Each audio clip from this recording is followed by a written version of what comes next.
Getting rich. The American dream.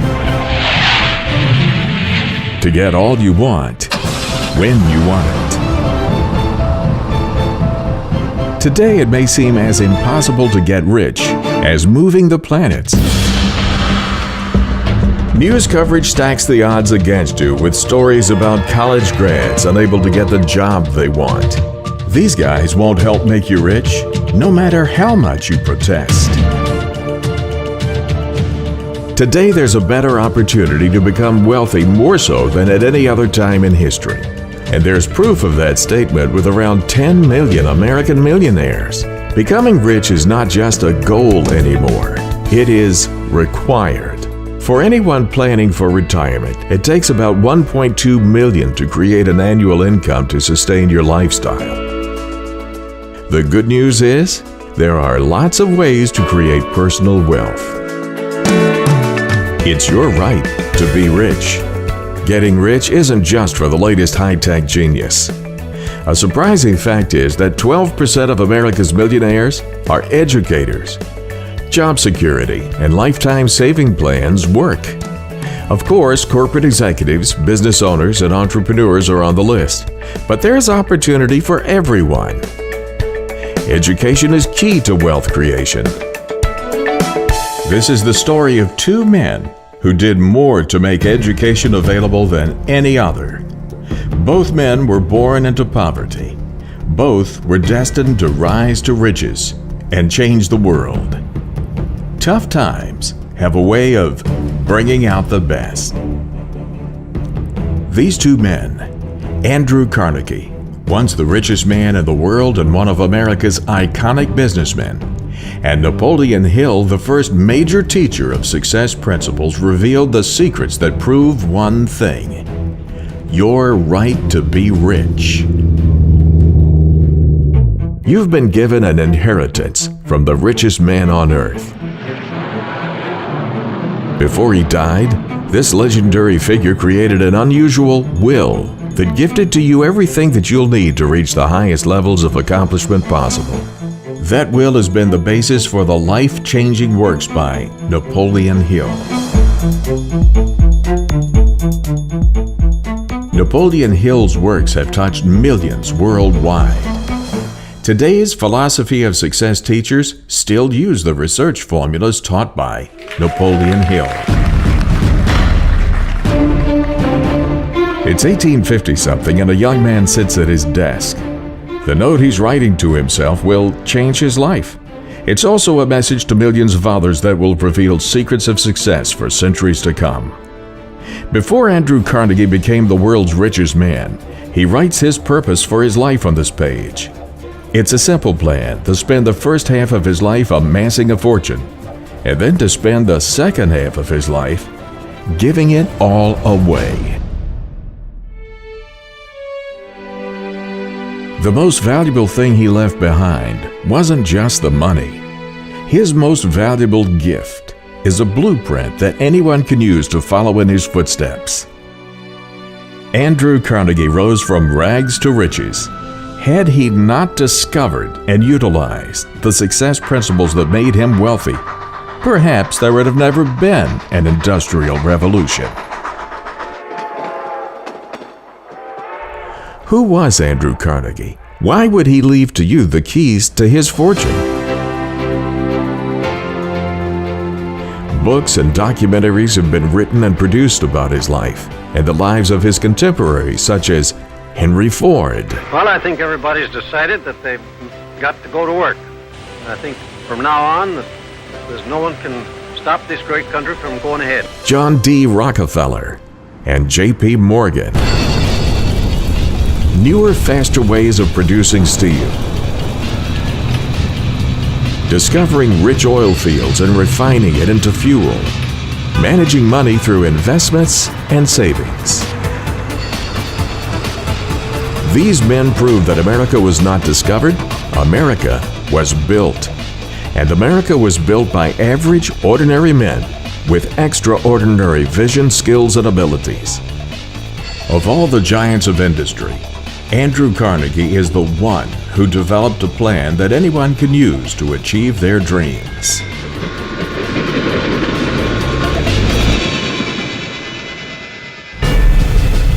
If Andrew Carnegie sat across from you today and asked, "Why do you want to be a millionaire?" the answer may seem obvious.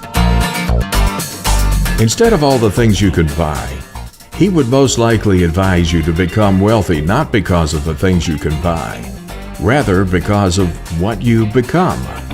Becoming rich is not your signature moment. What you become in the process of pursuing wealth is your signature moment.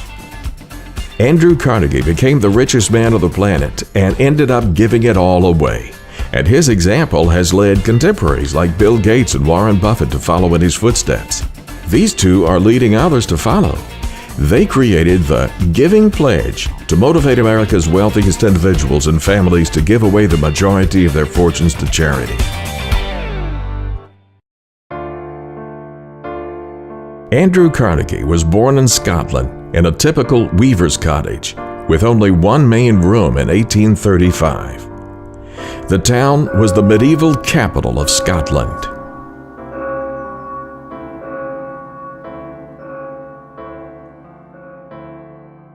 The city was also a center of the linen industry, and Andrew's father was a weaver, a profession the young Carnegie was expected to follow in. However, the Industrial Revolution that would later make Carnegie the richest man in the world destroyed the weaver's craft. When the steam-powered looms were introduced, hundreds of hand-loom weavers became expendable. Andrew's mother went to work to support the family, opening a small grocery shop and mending shoes. "I began to learn what poverty meant," Andrew would later write. "It was burned into my heart then that my father had to beg for work.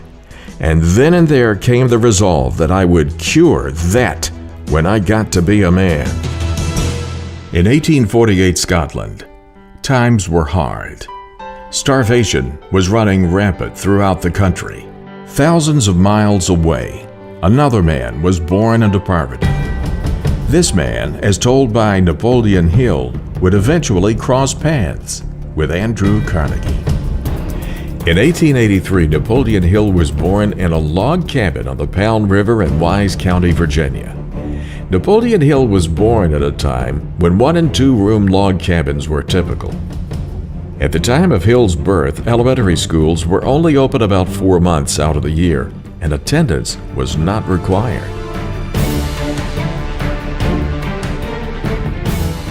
His stepmother suggested that he devote his time to reading and writing, and she concluded, "You might live to see the time when your influence will be felt throughout the state." She didn't know at the time that her words would spark a fire in the young boy, that he would see his influence not only spread across the state, but he would influence generations around the world for years to come.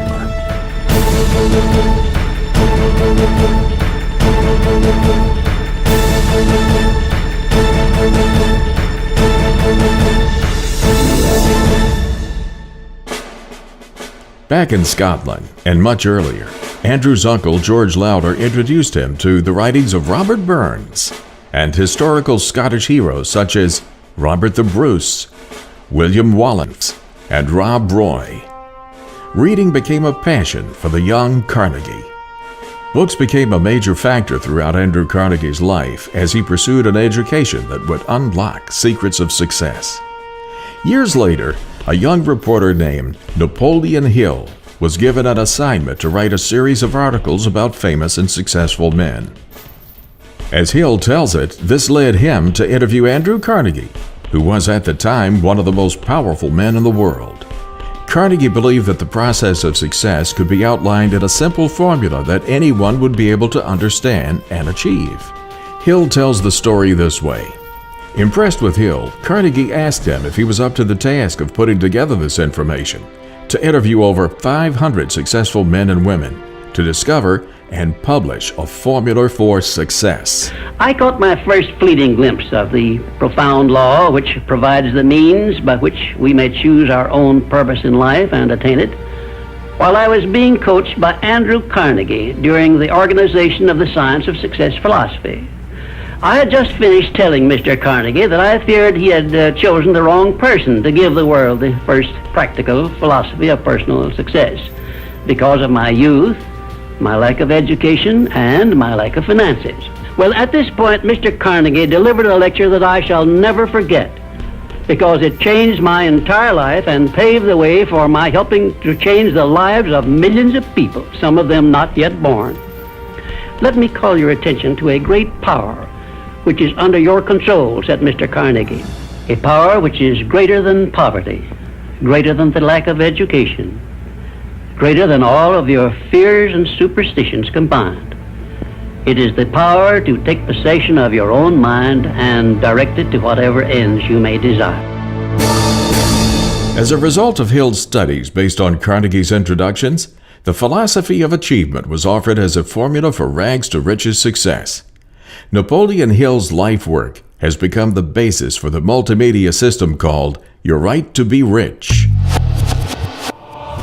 Publishing would become instrumental in the life of Napoleon Hill. James Monroe Hill, Napoleon's father, was the son of James Madison Hill, an English-born printer who emigrated to America in the 1840s. James built a press and began publication of Zephyr, Wise County, Virginia's first newspaper. At the age of 13, Napoleon took his first paying job. It was after school in the coal mines. Coal mining was a dirty, hard job, and Napoleon, at $1 a day wages, quickly decided that coal mining was not a future that he desired. When he turned 15, he became a news reporter in the mountains of Wise County and saw that job as an excellent choice to replace coal mining or farming. A few years later, Napoleon went to work for Rufus Ayres, a prominent attorney who had been Attorney General of Virginia, and in 1901 was one of the wealthiest men in Wise County. Ayres was involved in coal mining, the lumber business, and banking, and he owned the Big Stone Gap Post. Ayres encouraged Napoleon to study law. While Napoleon Hill attended Georgetown Law School in Washington, D.C., he went to work for Robert L. Taylor, a former governor who published Bob Taylor's magazine. While working for Bob Taylor, Napoleon agreed to interview successful business people. At the age of 25, he found himself at the mansion of Andrew Carnegie. It was that interview that defined the balance of Napoleon's life, and it was the turning point that would change the lives of people all over the world. Considering challenges that faced the Carnegie family in Scotland, the Carnegies decided to move to Pennsylvania for the prospect of a better life. The decision was made to sell the looms and the furniture by auction to help pay for the trip. The proceeds of the sale were most disappointing. The looms brought hardly anything, and the result was that 20 pounds more were needed to enable the family to pay passage to America. William Carnegie, Andrew's father, sang one of the popular songs of the day to the family to encourage them to head west to America. These are the words of the song. To the west, to the west, to the land of the free, where the mighty Missouri rolls down to the sea, where a man is a man, if he's willing to toil, and the humblest may gather the fruits of the soil. The song was later manifested into a driving force in Napoleon Hill's lessons. Napoleon Hill explains the driving force of ideas. I want to describe my discovery in the simplest terms possible, because it will reveal to you why it is true that whatever the mind can conceive and believe, the mind can achieve, regardless of how many times you may have failed in the past or how lofty your aims and hopes may be. And so the long journey began. The Carnegie family sailed from Glasgow in 1848. The arrival at New York was bewildering. New York was the first great site of human industry. The bustle and excitement was overwhelming for the young Andrew. The family eventually settled in a very poor area outside of Pittsburgh. Young Andrew got his first job at age 13 as a bobbin boy, changing spools of thread at a cotton mill, 12 hours a day, 6 days a week. His starting wage was $1.20 per week. His young age and meager wages would not hold Andrew Carnegie down. In 1850, Carnegie became a telegraph messenger boy at the Pittsburgh office of the Ohio Telegraph Company. He paid close attention to his work and quickly learned to distinguish the sounds of incoming telegraph signals. He could translate signals by ear without having to wait for the telegraph operator to translate the message. Sharpening his skills led to advancement. Within a year, he was promoted. As a messenger, he would memorize all of the locations of Pittsburgh's businesses and the faces of important men. He made many connections this way. This laid the foundation for the principle of success that Napoleon Hill would later call the Mastermind Alliance. If you work for a salary or wages, you have a marvelous opportunity to promote yourself into a higher income and a more responsible position by forming a mastermind alliance with your associate workers, including the management. Napoleon Hill based the concept of the Mastermind Alliance on the circle of influential people he met. It all started when Carnegie gave Hill a letter of introduction to Henry Ford. The young man makes up his mind to work. There's no limit to what he can do. If he makes up his mind to go at it without the idea of work, he hasn't much chance. He must study and work, and he must go back in any art as far as he can, just dig up the very beginning. And he must, the more he goes back, the further he will be able to see ahead. Alexander Graham Bell, John D. Rockefeller, Theodore Roosevelt, Charles M. Schwab, F. W. Woolworth, and William Wrigley Jr. Hill later became an advisor to two presidents of the United States of America, Woodrow Wilson and Franklin Delano Roosevelt. These connections allowed Hill to learn from some of the greatest men of the era. The skill to make connections would prove to be a major factor in the wealth of Andrew Carnegie, along with other skills he developed.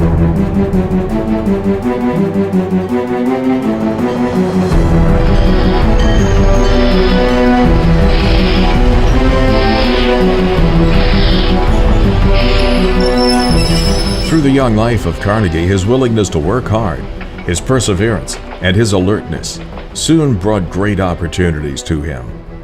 One of the men Carnegie met at the telegraph office was Thomas A. Scott of Pennsylvania Railroad. Scott was so impressed with the boy that he employed Carnegie. Carnegie advanced quickly through the company, becoming the superintendent of the Pittsburgh division. That would be vital to his later success. The railroads were the first big businesses in America, and Carnegie learned much about management and cost control. Scott also helped him with his first investments. Scott made it possible for Carnegie to invest $500 in the Adams Express, which contracted with the Pennsylvania. The money was secured by his mother's placing a $500 mortgage on the family's $700 home. A few years later, he received a few shares in T.T. Woodruff's sleeping car company. Reinvesting his returns in railroad-related industries such as iron, bridges, and rails, Carnegie slowly accumulated capital. The basis for his later successes came to him by developing a vertical strategy of owning related businesses that gave him more control as he focused his energies on his goal: to become wealthy.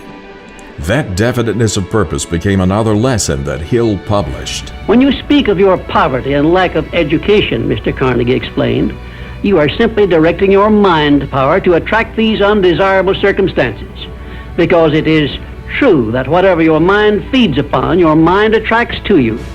Now you see why it is important that you recognize that all success begins with definiteness of purpose, with a clear picture in your mind of precisely what you want from life. Andrew Carnegie elaborated on definiteness of purpose as a power to achieve the financial goals you desire, as Hill explained. First, decide definitely where you wish to be and what you wish to be doing during the next 3 years. And second, decide how much money you desire to be making and what you are going to do to earn it. And third, form a mastermind alliance with at least one person in your immediate family and at least one other person among those to whom you are selling your services. By taking these 3 steps, you will have gone a long way toward appropriating the great master key to success. As a young boy, Andrew Carnegie loved to read. Carnegie's passion for reading had been given a great boost by Colonel James Anderson. Colonel Anderson opened his personal library of 400 volumes to working boys each Saturday night. The books he read and the lessons he learned drove him to become a self-made man in both his economic development and in his intellectual and cultural development. Through his reading, he was empowered to find a universal truth. Then Mr. Carnegie continued his speech with a description of a great universal truth which made such an impact upon my mind that I began then and there to give myself a new outlook on life and set up for myself a goal so far above my previous achievements that it shocked my friends and relatives when they heard about it. Everyone, said Mr. Carnegie, comes to the earth plane blessed with the privilege of controlling his mind power and directing it to whatever ends he may choose. But, he continued, everyone brings over with him at birth the equivalent of 2 sealed envelopes, one of which is clearly labeled, the riches you may enjoy if you take possession of your own mind and direct it to ends of your own choice. And the other is labeled, the penalties you must pay if you neglect to take possession of your mind and direct it.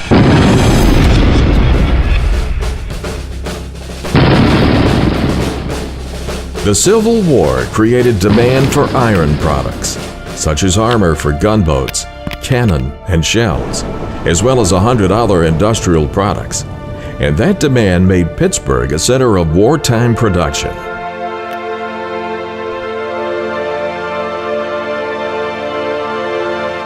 After the war, Carnegie left the railroads to turn his attention to the Keystone Bridge Company to replace wooden bridges with stronger iron ones. Steel was used for railway lines and girders for buildings and bridges. Carnegie made his fortune in the steel industry, controlling the most extensive integrated iron and steel operations ever owned by an individual in the United States. One of his great innovations was developing cheap, mass production of steel with the Bessemer process.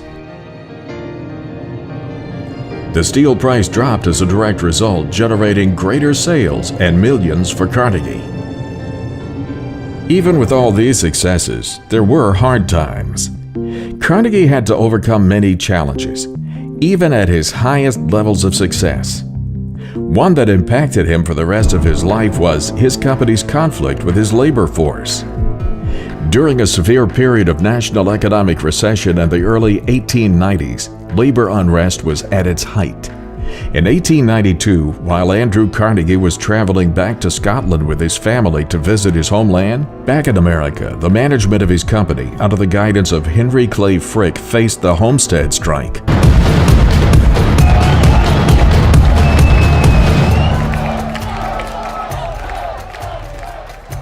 The Homestead Steel Works in the Pittsburgh area town of Homestead, Pennsylvania, between the Amalgamated Association of Iron and Steel Workers and the Carnegie Steel Company, also known as the Homestead Steel Strike, created a battle between strikers and private security agents. The battle was one of the most serious disputes in U.S. labor history. Carnegie managed to overcome adversities. That lesson is vital to success.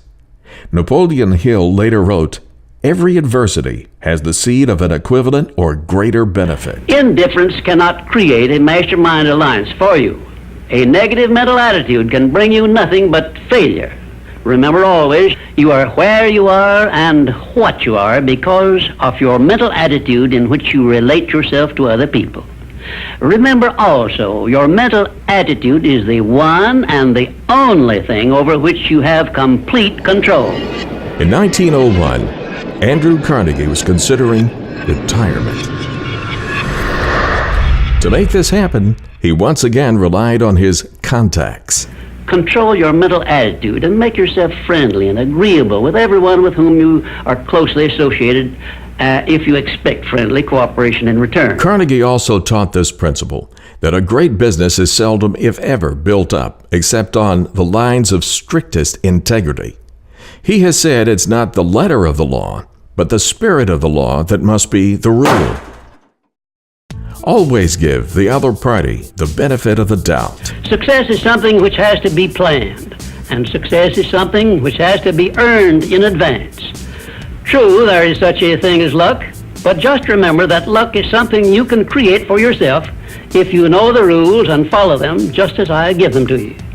Remember, too, that success in the higher brackets of achievement is something that can be had only by taking others along with you. And the best definition of success, which I know, is this. Success is the knowledge with which to get whatever you want from life without violating the rights of others and by helping others to acquire it. At that time, Andrew Carnegie considered John Pierpont Morgan as America's most important financial deal maker. J.P. Morgan knew how efficiently Carnegie produced profit. He envisioned an integrated steel industry that would cut cost, lower prices, produce greater quantities, and raise wages to workers. To do this, he needed to buy out Carnegie. So Carnegie wrote the asking price for his steel business on a piece of paper and had it delivered to Morgan. Morgan accepted without hesitation, buying the company for $480 million. "Congratulations, Mr. Carnegie," Morgan said to Carnegie when they finalized the deal. "You are now the richest man in the world." Carnegie spent his last years as a philanthropist. From 1901 forward, he devoted himself to charities. One of the most tangible examples is the founding of 2,500 or more libraries in the late 19th and early 20th centuries. These libraries stretched across the English-speaking world, including the United States, United Kingdom, Australia, and New Zealand. Carnegie spent over $55 million of his own wealth on libraries alone. It is said that Carnegie had two main reasons for donating money to the founding of libraries. He believed that libraries added to the nature of America. Anyone with a desire to learn could educate themselves and be successful in America, like he had been. Second, Carnegie believed that immigrants like himself needed to acquire the cultural knowledge of America, which a library would enable them to do. Carnegie has also donated money to schools all across the globe. He was one of the major benefactors of the Tuskegee Institute under Booker T. Washington for African American education.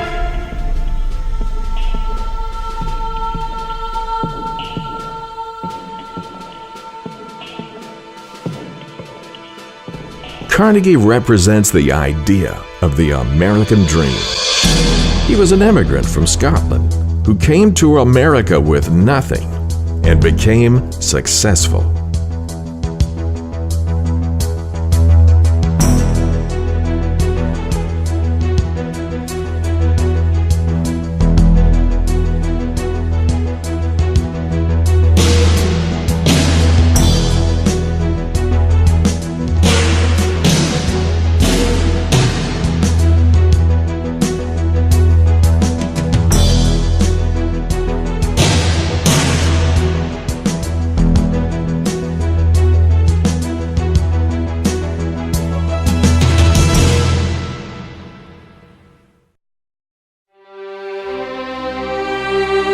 Andrew Carnegie died on August 11, 1919, in Lenox, Massachusetts, of bronchial pneumonia.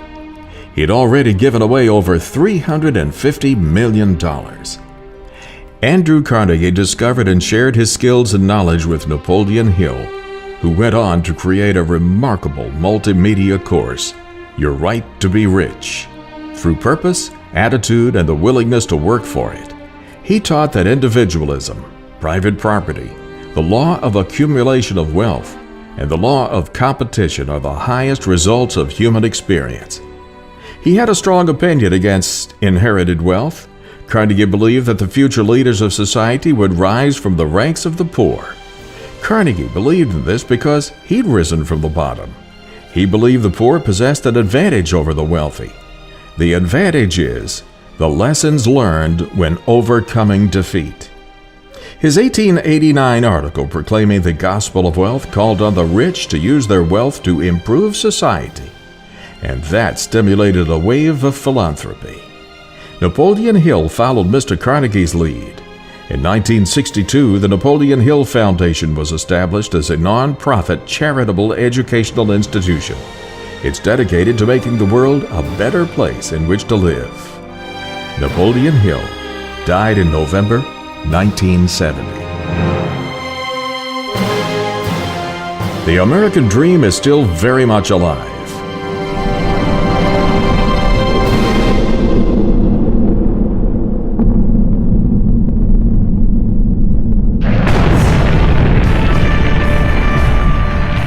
The journey we are on is based on the places we've been. We have the ability to take on almost any problem and find the right answer.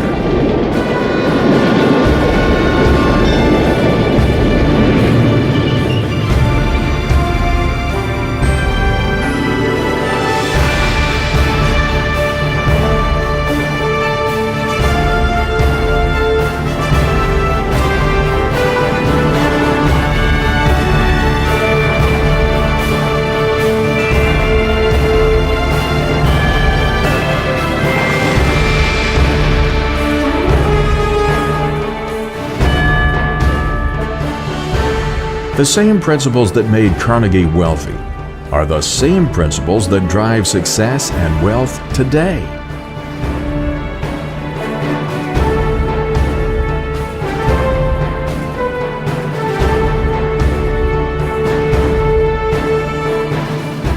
Andrew Carnegie donated a fortune to worthy causes before his death, but his greatest contribution to the world by far was making sure that mankind had a self-study program that anyone could follow for becoming prosperous.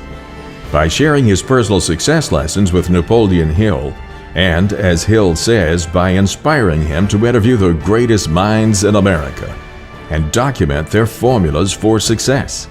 While I was being coached by Andrew Carnegie during the organization of the Science of Success philosophy. Andrew Carnegie became the father of the most comprehensive and proven method for becoming successful in the world. Because it changed my entire life and paved the way for my helping to change the lives of millions of people, some of them not yet born. To learn more about Napoleon Hill's findings, visit yourrighttobericht.com. I will show you how to write your own price tag, fix your own wages, establish your own working hours, and give yourself financial independence.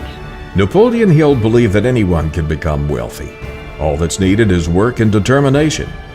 With all of the wealth-building principles laid out by Napoleon Hill, all you need to do is reach out and take it. yourrighttobericht.com